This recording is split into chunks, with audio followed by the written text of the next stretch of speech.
Maneng?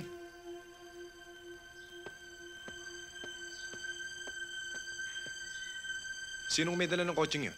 Yun hong dating driver ni Mang Roman. Alam niyo na raw ang inyong gagawin. Yung mga susi iniwan ko sa opisina.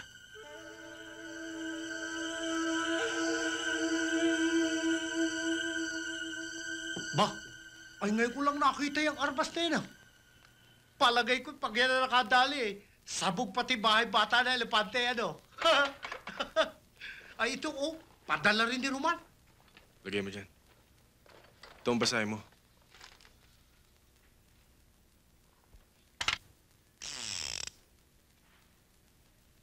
Sa bagay, tama si Roman. Magmula ngayon, kailangang matitindi ang armas mo tulad niyan. Mabigat na ang mga kalaban. Mga ex-komando daw.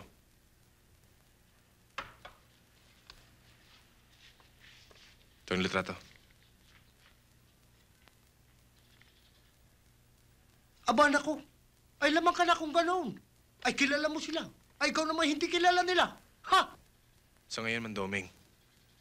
Pero darating ang araw na makikilala din nila ako. Aba, kaya tapusin mo na kagad ang laban. Para kung makilala ka man, baliktad na ang puso at bituka nila.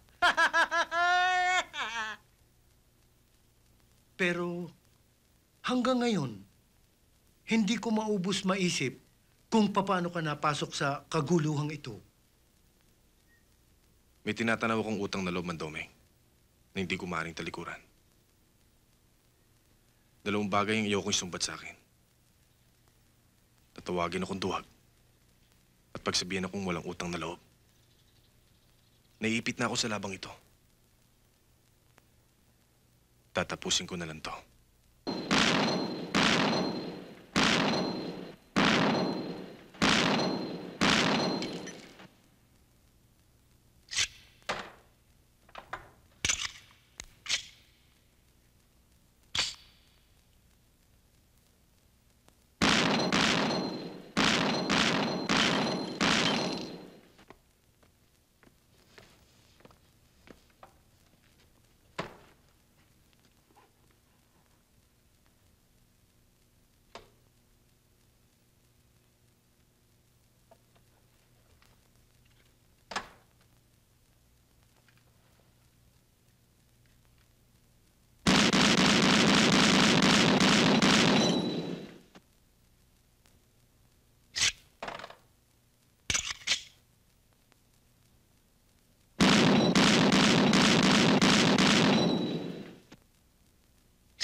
Yabang mo. Sino ka ba? Hindi mo ako kilala. Pero kilala kita. Ako ang taong matagal nyo nang hinahanap. Oh. Ikaw pala ang tuta ni Don Honorio. At isa ka naman sa mga asong abad. Magaling ka. Magaling kang bumaril. Pero pareho na tayong walang bala. Ngayon, unahan na lang tayo magkarga.